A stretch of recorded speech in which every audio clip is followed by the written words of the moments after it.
Welcome to Mr. Cee's Cooking Experiment, Episode 4. As promised, we're going to be doing a crab cake, a little bit different version than my normal version. The crab cake first came on the scene in America in a cookbook in 1939, the New York World's Fair Cookbook, and it described the Baltimore crab cake. So really those crabs were coming from that made that crab cake.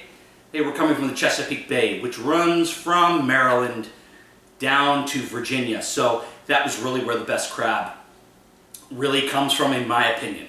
You can get great crab down here at the Gulf Coast. In California, they have Dungeness crab. All that kind of crab is great. I would suggest when you go and buy crab, to find crab that is harvested here in America. Best crab to use.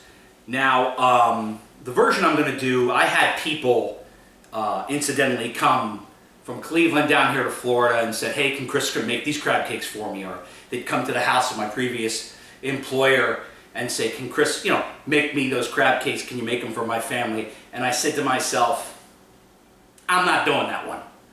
I'm going to do something else. And I kind of made this chef left turn that we do sometimes and kind of improvised. So we're going to put shrimp in with our crab cake and make a shrimp and crab cake and do it differently than fried or breaded. So it actually is gluten-free, just so you know. And I think it's a really great version.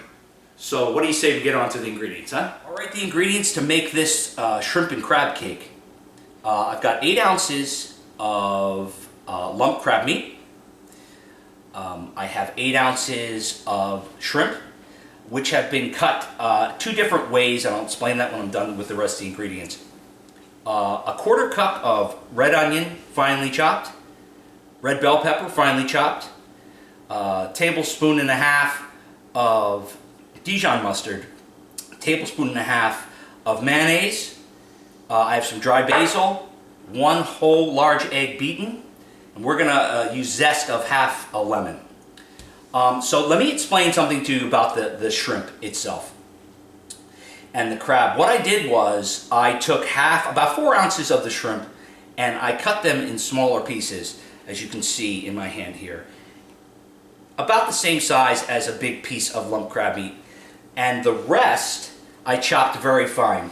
Now it all gets mixed together, but when you cut into this crab cake in the end, the big chunks fall out, and it's really a nice thing to have, that you actually see the ingredients instead of this real mashed up stuff sometimes you see when you get a fried crab cake. It's all stringy and so on and so forth. This is going to actually have crab and shrimp you can physically see in it. So this is very simple to put together. We'll just put it together right now. We're going to start putting in the ingredients now. Right, so crab, the shrimp, and it all gets mixed together. Okay.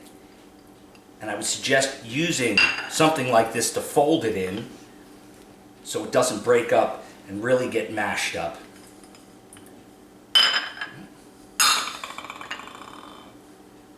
Put your wet ingredients in there as well. Okay. Basil.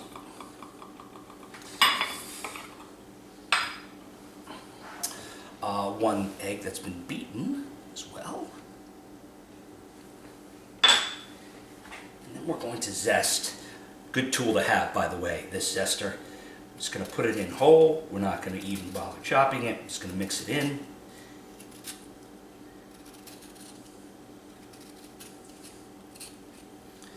Nice lemony taste.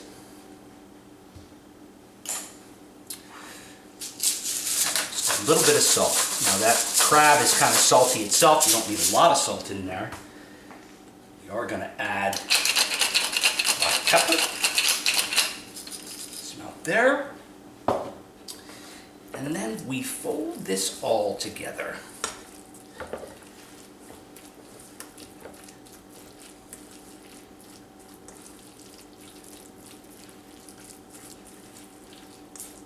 Make sure that egg gets incorporated. Now, do have, from the shrimp, the crab, you have a cooked ingredient and a raw ingredient, and then you also have the eggs. So we will be checking the temperature of this when it comes out of the oven, because we start it on top of the stove, finish it in the oven, and we'll check to make sure it's 165 degrees. That means that the egg is completely cooked in there and it is safe.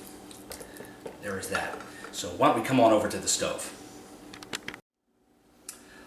Okay, so what I'm going to use to do these is, this is like a baker's ring here, which you can find in a culinary store, sur la table or something like that.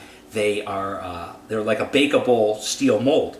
So I'm going to brush the inside of these, a little bit of olive oil we have in the pan, right? Not a whole lot.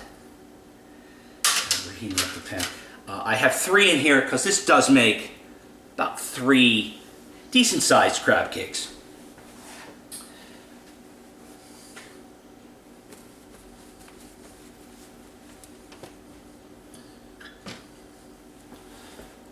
We're going to do here is we're going to add them right into the molds themselves.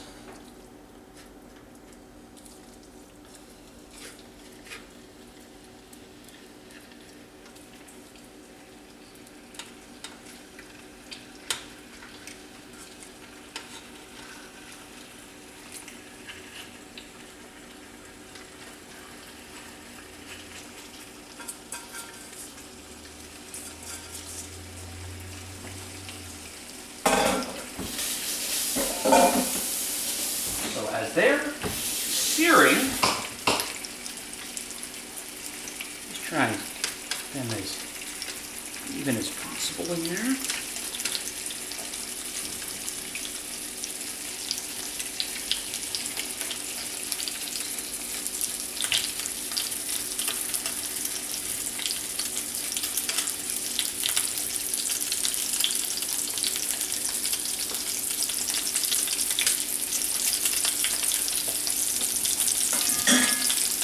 I have preheated my oven to 375.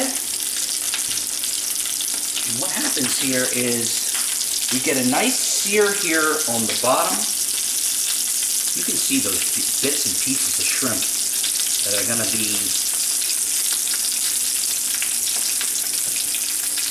nice and bright pink as this comes out.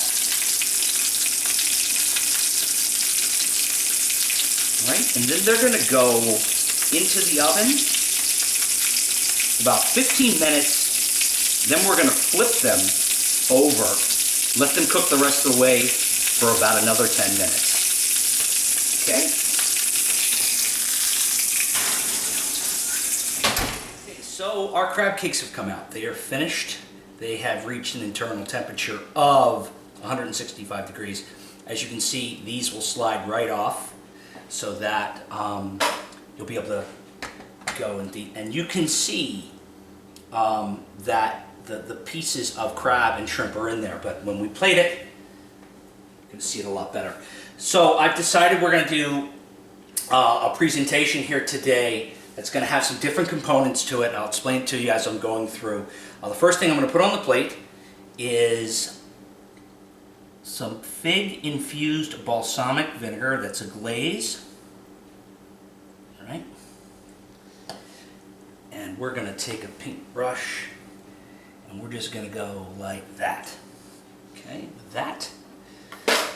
Then we also have some pickled cucumber browns that were done with sugar, vinegar, salt. Put those in the center here.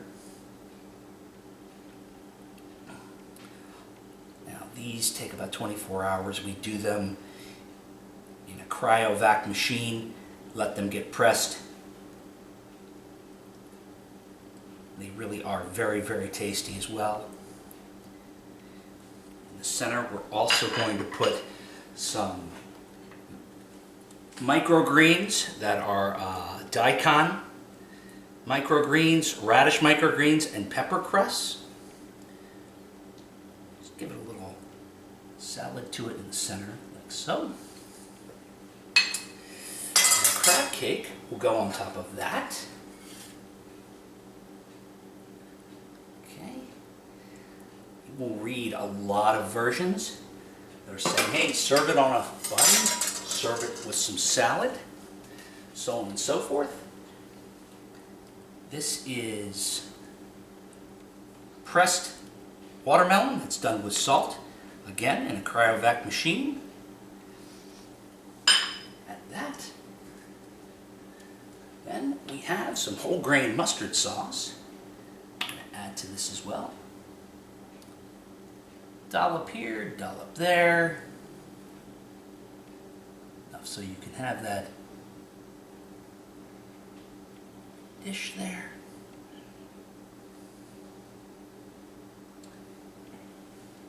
And there you have the shrimp and crab cake.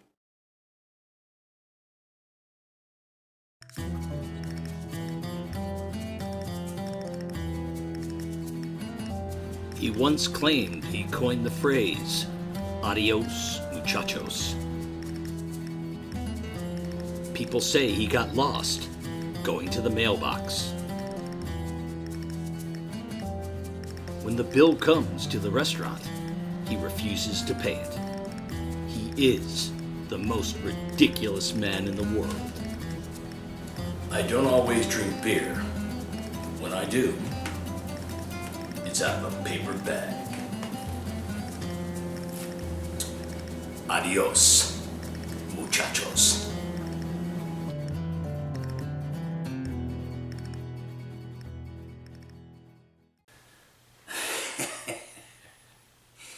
Now, that guy, he's ridiculous, right? Well, there's the shrimp and crab cake. Hopefully you're going to enjoy it as much as we did here. I felt the sweet crab went well with the spicy greens, the tart cucumber, the sweet watermelon, the spicy mustard sauce, the balsamic vinegar. All of it really does work well. All those flavors combined make a really great dish. You know, the 1 pound of protein to 1 egg is a great ratio to use when doing a recipe like this. So hopefully you're going to enjoy it when you do it. In episode 5, we're going to go from the sea back onto land, and what we're going to do is we're going to do a dish with duck and a great presentation that hopefully you're going to enjoy when you do it. So until that time, eat well, be well. Thanks for watching.